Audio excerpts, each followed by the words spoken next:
Good morning. It is Thursday, July 15th, 2021. Let it be known, more than 200,000 women are incarcerated in the United States, and at least 15% of them have suffered sexual assault behind bars, according to the nonprofit Rights Watch. These assaults occur primarily at the hands of male correctional officers who can perform strip searches at any time, watch as women shower, and use the toilet. Further, the number of assaults reported is likely much lower than actual because most inmates fear retaliation from guards and supervisors.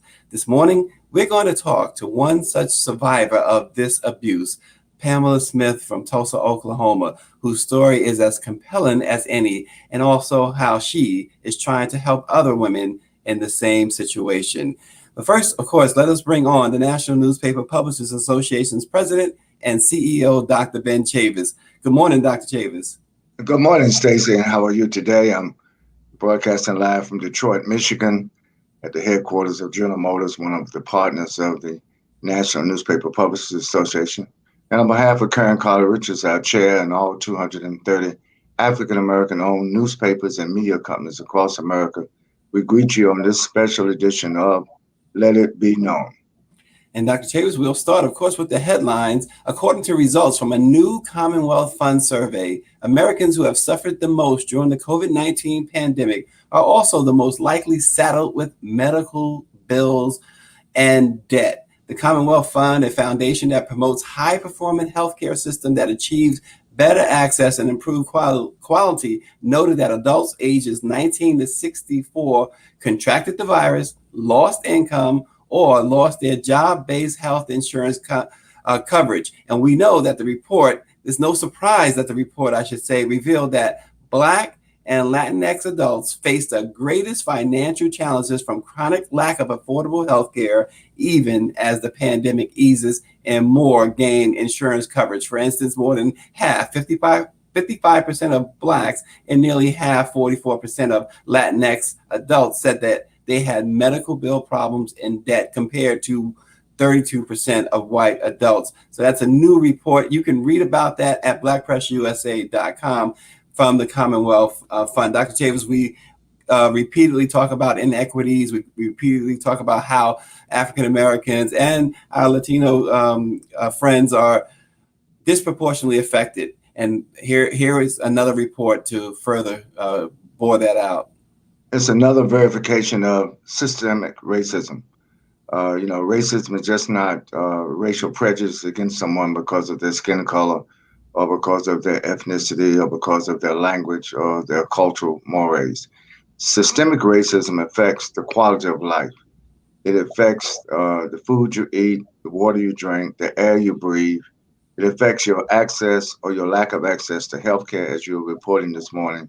It affects whether or not you're going to be brutalized by the police or even killed by the police.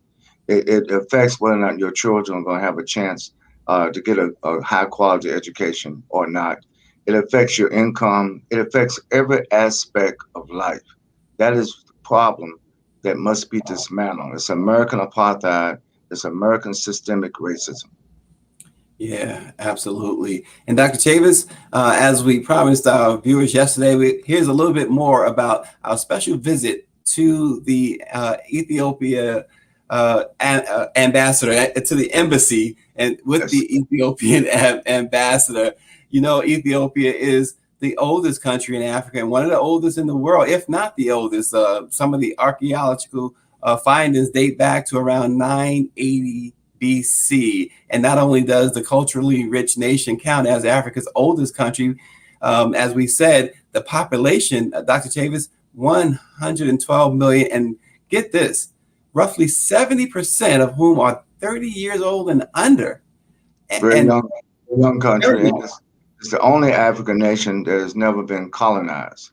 Very, very important. That's why the African Union, formerly the OAU, is based in Ethiopia, because the very name Ethiopia is biblical. If you go back and read the Old Testament, you see references to Ethiopia and the role that they have played in all the three major religions, uh, Islam, Judaism as well as Christianity all have been influenced by our Ethiopian brothers and sisters, their consciousness, their language, their hieroglyphics. They were one of the first civilizations to even write their own alphabet and their own teachings. And so there's so much to learn. And of course, when you and I visited the embassy of Ethiopia to the United States with Ambassador Fitsum Ariga, it really was a great, almost family reunion between the Black press of America and the Ethiopian press, but also we were so outreaching by the government of Ethiopia to the Black press of America. And I know Karen Carter Richards, our chair, and our whole board, we're all anxious to get a trade delegation to Ethiopia as soon as the pandemic subsides. Yeah, and the ambassador talked about the economic reform that's been going on there in Ethiopia. Also, they have winemaking, he mentioned, and so many other wonderful things there. I just found the conversation, the entire conversation with the ambassador fascinating, Dr. Chavis. And I know you did. That was your second visit in a matter of a few days with the ambassador. What was a big takeaway for you? Well, there were many takeaways, but the biggest takeaway was that Ethiopian, funded by themselves, not by the International Monetary Fund, not by the World Bank, but Ethiopia is funding one of the largest hydroelectric dams in the world. It will not only provide electricity for over 100 million Ethiopians, but it will provide electricity for all the neighboring countries. All in Northern Africa is going to benefit from the dam, the Grand Renaissance Dam in Ethiopia, GERT as it's referred to. And I think that, so that was a big takeaway. And I'm going to encourage people to go to the NMPA Newswire, those publishers who are listening, but also the public at large, go to blackpressusa.com. We have two major news articles.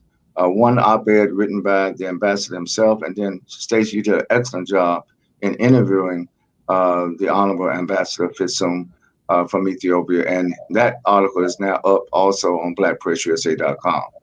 Yeah, and David Youngblood says we need to address the conflict between the government and the Eritreans and the Tigray, and that's something, David, that the ambassador spoke of as well. Absolutely, and keep in mind, a lot of these conflicts are driven by the former colonial powers.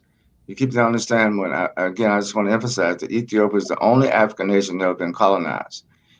Egypt was colonized by the British. The Sudan was colonized by the British. Eritrea used to be a part of Ethiopia. So when you talk about the conflict between Tigrans, Eritreans, and Ethiopians, you're talking about all Ethiopians. This is one family. And there are going to always be some internal disputes, but they should solve the disputes peacefully and not be attacking each other. So I'm confident that the government of Ethiopia is going to treat everybody fairly. And, we don't want to see any more partitions, any more divisions of Africa. You know, they divided up the Sudan. Now you have the North Sudan and the South Sudan. And has it brought about peace? No. And so I think that these imposed incursions, these imposed interventions by former colonial powers into the affairs of African people. And that's why it was great wisdom for the Ethiopians. They announced they're building it down. They said they're going to pay for it themselves. They're not asking for international financing, which would bring international intrigue into the affairs of the people of Ethiopia. So I'm confident, and I'm glad David raised that. But yes, we're going to raise that. But the big news is the self-determination, the self-empowerment, the development, the future of Africa. They also have the fastest high rail. Ethiopians have something the United States doesn't have. They have a high rail transit system in Ethiopia. We don't have that in the United States of America. Yeah. I see that our executive administrator, Claudette Perry, is watching. And with that brings a note, Dr. Chavis, on Monday, we're going to have a very special guest on this show. Her name, many might know, she is the oldest survivor of Black Wall Street. And Viola Fletcher she's 108 years old. and she's talking about her trip, her upcoming trip to Ghana, West Africa. It's a going home journey or welcome home journey for Miss Fletcher. So stay tuned for Monday's show. It's going to be very, very special to have her on. And that was thanks to our executive administrator, Claudette Perry. Cheryl Smith is watching as well. Cheryl, we thank you for always watching. Cheryl, Dr. Chavis says, this is such an informative show. And we thank you, Cheryl. Bobby Henry's watching, and many others, Michelle Madison, Joni King. But right now, we'd like to say good morning to our very special guest, Miss Pamela Smith. The story of Pamela Smith is an all too familiar one. And for the past quarter of a century, he has sought justice. The Tulsa, Oklahoma native received a 20-year sentence in the early 1990s for check and credit card fraud. But what she didn't bank on, what she didn't feel like she had to pay for, was her body. And that's what the Department of Corrections stole from her. And we want to talk now and say good morning to Pamela Smith. Good morning, Pamela Smith. Good morning, Mr. Brown. Good morning, sister. Good morning, Sister Smith. How are you? And God bless you. And, mass incarceration is a serious problem.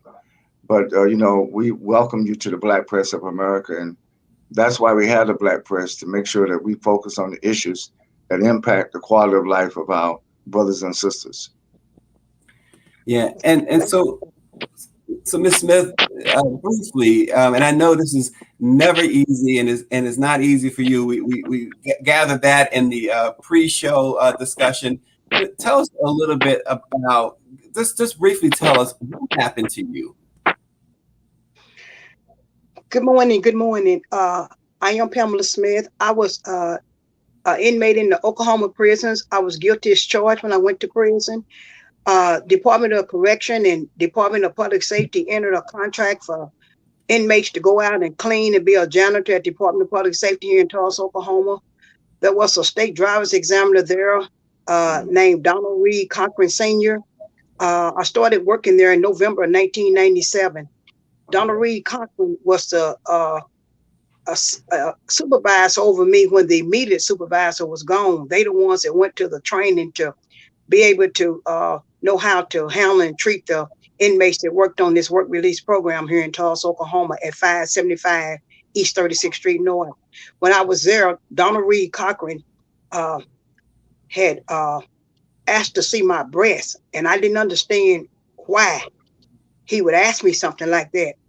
Well, my brother came up to visit me at Department of Public Safety, and after my brother had left, one of my brothers, he told me I had broke the rules. And so I thought, broke the rules for letting a brother come up to see me. Well, Department of Public Safety is an open place where you come to take care of your driver's license, written tests, CDLs, whatever you need in the license bureau. So after my brother left, Donald Reed Cochran Sr., state driver's examiner, asked to see my breast. And he told me that if I didn't do what he requested of me, he could have me shipped out the program. Well, I had just came from higher security at Eddie Warriors, and I wanted to see my family. I come from a family of 8. I'm the 7th child, and I love my family. My dad walked off and left my mom with 8 of us, and my older brothers and sisters raised the other 7. And so I was very close to my sisters and brothers. So when I wanted to see my brother, he came up. Well, after that, I showed Mr. Donald Reed Cochran my breast, and one thing led to another. My nightmare began. My hell began. He started asking me for sex and started abusing me and reminded me that he could have me shipped out the program. I recall 2 incidents that resonate so strongly in my life, and that on my birthday, February the 6th of 1998, I was raped with a condom that Mr. Don Reed Cochran had given to me to go put up to rape me later with it. So I went and hid the condom between some boards in the back storage room where I kept all my supplies. So I had enough of this man abusing me. So I took the condom and went and showed it to this driver's improvement guy at Department of Public Safety. And he told me, he laughed in my face and said, "Get that thing out of here." So I took and put it back up, and I thought then, I'm not going to get no help up here. These people are not going to help me. So February the 18th of 1998, I told the immediately supervisor, Ed Spencer, that Donald Reed Cochran was raping me and abusing me and gave me a condom. He laughed in my face and said he thought it was a joke. He couldn't believe me. No help came. So my abuse continued. I had a sister that was at the hospital, and I got word April of 1998 that she was dying. So that Friday morning of 1998, Easter Sunday of 1998, my sister died. But before she died, I got to the hospital. But before I get to the hospital, Donald Reed Cochran came to me, and he had a pencil. And I never told this before. But it's time that I tell everything, because women are suffering in the Oklahoma prisons and prisons around the world, are being abused, and our cries are falling on deaf ear. Law enforcement is failing us because it's they people and they friends they protecting in the state of Oklahoma. When we tried to want to shove a pencil up me, I told him, sir, please don't do that. That'll hurt me. Please, no, sir. So he went and found a glass salt shaker in this storage room that I kept all my supplies where he would come back there and smoke. He was the only person with another guy that smoked cigarettes in the deep back part of this Department of Public Safety. So I was crying that morning, that Friday morning, to go see Alwita, my older sister. And so I asked him, could I go? Because a friend had called and told me she was going to see if I could go. So that morning, he found a glass salt shaker, and all I was thinking about was getting to the hospital to see my big sister before she died. So that morning, he shoved that glass salt shaker up my vagina, cut me and hurt me. So, I didn't care, Mr. Brown. Pamela, let me, I know, again, we really, this is one of the saddest things we could hear. And let me just say, her story you can read at blackpressusa.com as well. We have reached out. Now, as a news organization, Pamela, we must just say that that the individuals mentioned have not been charged or convicted of these acts. We have to say that. But this is your experience, and this is what you have gone through. Pamela, you're helping other women. You say I know you've had press conferences. I know you've had lawsuits. And really, your goal is to keep this from happening to other women. Talk about that, because I know the response has been really good from other women. Talk about that, if you will. Well, the women in the state of Oklahoma have found themselves over 7,285 untested rape kits in the state of Oklahoma. A lot of these women have found themselves with their DNAs ignored by the state officials in the state of Oklahoma. Their DNAs just left. Some of them have died. Some of their DNAs have expired. In the state of Oklahoma, women do not get justice for being raped because our state officials' mindset don't believe that. So I have reached out to have a foundation called My Turning Point Program, where I help female offenders. I've been a foundation since 2004. I've been a nonprofit since 2011. I help female offenders to deal with abuse and help them to reintegrate back in society. But the things that the most troubling in the state of Oklahoma, I have filed lawsuits. I have filed to the United States Supreme Court, the district court, the federal courts. I've been fighting for 24 years. I vow not to give up, because my fight is not just for Pamela Smith. I find my sisters hurting and begging law enforcement in the state of Oklahoma. I went to the FBI 4 times begging them in the state of Oklahoma, took the evidence of the glass salt shaker. I took this evidence of the glass salt shaker, the intake sheet, to prove that I was raped and abused. And all the FBI and the U.S. Justice in Tulsa, Oklahoma wanted to ask me was, how did I get the evidence and what's driven me? I continue my fight because I want Black women in America, especially my sisters, to know that they're not alone. They talk about Mr. Bill Cosby's case set back women 50 years. No, the state of Oklahoma set back women, and especially Black women in America, 50 years, because Black women in the state of Oklahoma cannot get justice. We are the same state that where 1921, where black people was killed and murdered. So that same regime and that same mindset is in the state of Oklahoma to rape and abuse black women. If you can murder people and nobody be held accountable, then you can rape black women with glass salt shakers in state buildings, and law enforcement does not take the cry serious. So my sisters are hurting in this state. I will continue to fight. I will continue to stand. I will lift my voice. I cried out to the United States Supreme Court, showed them every element of this case that was built on truth. Someone asked me, Miss Pam, how is it you have so much evidence and you can't get justice? You can't get justice when the dogs is down here looking out at the dog house and the roosters are looking out at the hen house. You can't get justice because all these people in the state of Oklahoma are all in bed with each other. This is a serious a civil rights violation case of 42 USC 1983. I fight so hard because if I don't get justice, it sends a message to these white state officials in the state of Oklahoma. It's okay to rape our black women and nothing's done. We had enough. We sick and tired of our bodies being used and considered as collateral damage, and nothing's done. State officials had an obligation and a responsibility to do something about this. I cried out to every law enforcement I could, but you can't get law enforcement to help you because it's all their friends. It was Attorney General, Assistant Attorney General named Mr. John Wilford. He went and backdated a certificate of service, lied to a federal judge in Oklahoma City, and told the judge he served me a dismissal. They went and found it that he lied and said he served me on June the 21st of 2019. It was backdated to July the 22nd of 2019. That carry a 20-year sentence. But this is the behavior of the state of Oklahoma. If I'm going to ever get help for myself and many women around the world, we first got to get law enforcement on the right page. They must follow the rule of law. They must do what is right. But they can't do that because it's their cousin, it's their friends, and they don't want to help this woman. I begged every lawyer in the state of Oklahoma to help me, and they have turned a deaf ear.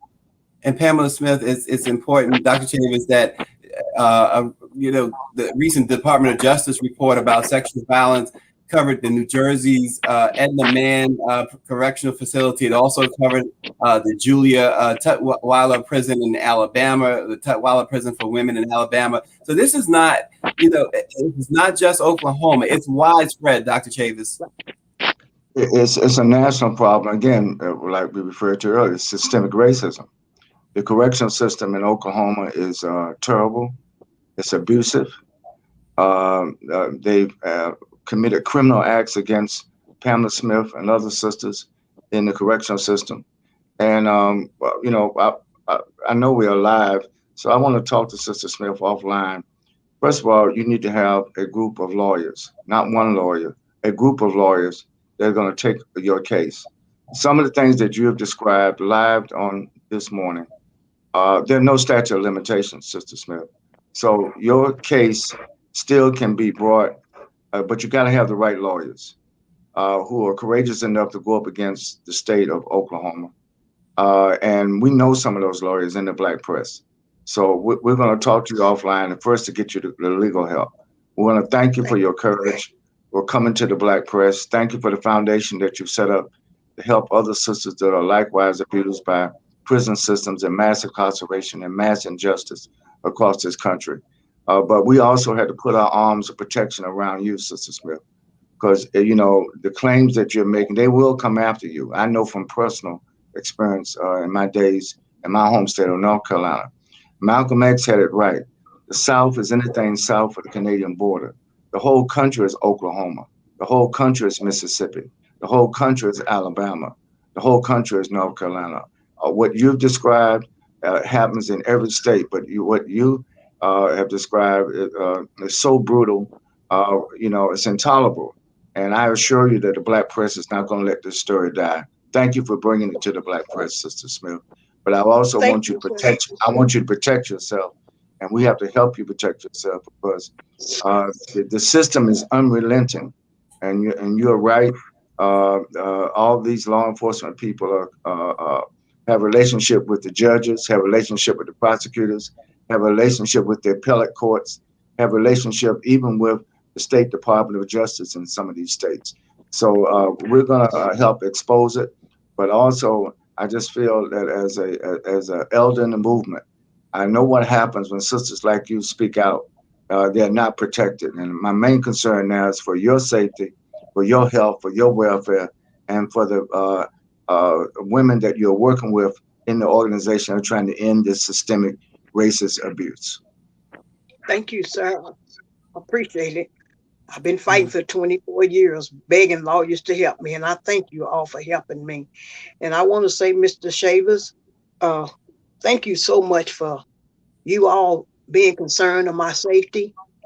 Anything, I want to say this. I don't walk in fear. I appreciate that. I know who my God is. And one thing I did, I don't let the devil fear me. Because when you walk in fear, fear paralyzes you. And I must let the devils know I'm not afraid of you all. If I must die standing up for what I believe, my cause will help someone else. And I thank you and I welcome any of the attorneys to help me. I want justice for women around the world. I'm sick of us being abused uh, and the message got to be sent clear until we start prosecuting judges and lawyers and district attorneys for this type of behavior. It will continue to go on. But if the head is sick, the body's corrupt. So if the state of Oklahoma haven't got the message yet, I'm not going nowhere. I'm here to stay. And I don't walk in fear. And I thank you, sir. And I welcome the Black lawyers to help me. This has been a trying time for Miss Pam for 24 years, but I vowed to God I would never give up. And I won't give up. Exactly. Well, keep your faith, sister. We're going to stand with you. Okay. I will. I will. I will. Thank y'all so much. And I love y'all for sharing my story. And thank you all so much that God sent some help to me. I've been praying and asking God to send me some help. I didn't know when and where it was going to come from, the east, the west, the north, or the south. But God promised me 24 years ago, don't never give up.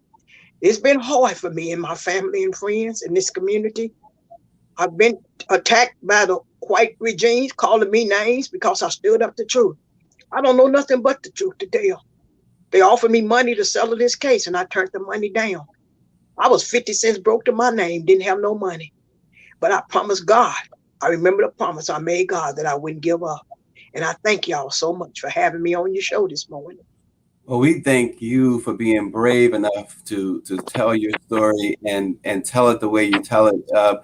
You know, we see the emotion, we understand the emotion in our audience. We've seen a lot of comments, Pamela, including from some of our publishers. Jackie Hampton is down in Mississippi. We also have the Tulsa World out there in Tulsa, Oklahoma. Bobby Henry in Florida. He says, when we realize that there is an opposition to earn access to experience our freedom, and we don't act upon it from our best interest, we will always find ourselves on the short end of the stick, no matter how outnumbered we are. And Claudette Perry, again, our executive administrator, she says, thank you for your courage. And David Youngblood says, Pam, the floodgates of help are about to open for you. We really appreciate your courage. We appreciate you coming to the Black Press. Let It Be Known is certainly a show in which we try to bring information to the Black community that they may not get elsewhere. And thanks to Dr. Chavis, Claudette Perry, Karen Carter-Richards, and the executive board, Jackie Hampton and others, we are able to bring you Let It Be Known, and we are able to bring our audience information like this, vital information like this. Dr. Chavis, we are running out of time, so I'm going to throw it to you for your closing thought. Well, I'm on the phone with my friend, Attorney Benjamin Crump right now. We in the Black Press, we don't make idle promises. I promise on behalf of the Black Press to Pamela Smith and to the other sisters in the Oklahoma correctional system who have had all this abuse that continues to this day, that we are not going to let this story die down. We're going to shed light on it, and we're going to help. First of all, again, as a father, as a grandfather, as a great-grandfather, I know what happens when our sisters start speaking out. And I appeal to all the Black men listening to this program this morning. We have to stand with our sisters. We have to stand with our women, our Black women. We cannot allow this abuse to continue. God bless you, Sister Smith. You'll be hearing from us immediately. Yeah. Okay, thank you, sir. And on tomorrow's show, singer-songwriter Leah Robinson joins us. Again, Pamela Smith, our thoughts will remain with you. Our pen will remain active on your behalf. Thank you all for watching, and we will see you tomorrow. Thank you.